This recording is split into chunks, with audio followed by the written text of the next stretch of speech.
A nerve impulse is an electrical current that travels along dendrites or axons due to ions moving through voltage-gated channels in the neuron's plasma membrane.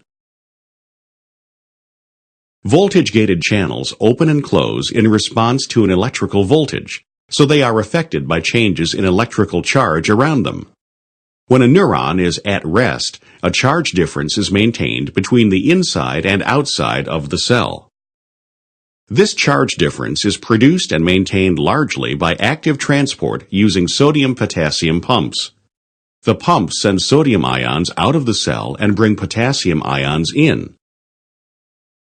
While other channels allow some flow of potassium ions back out of the cell, the sodium ions cannot easily get back in to replace the lost positive charges.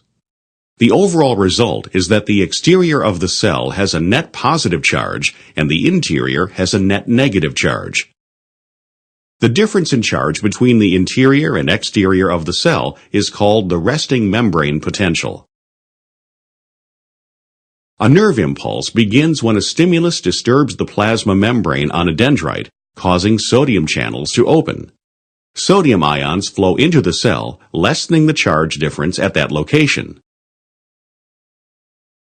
If the change is enough, it will cause nearby voltage-gated sodium channels to open.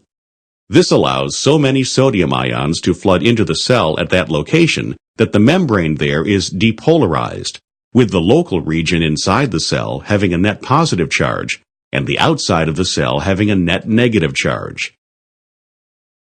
This affects neighboring voltage-gated sodium channels, which then open, moving the depolarization along the membrane. This moving depolarization is called an action potential. Changes occur behind the action potential to restore the resting membrane potential. The voltage-gated sodium channels close and voltage-gated potassium channels open.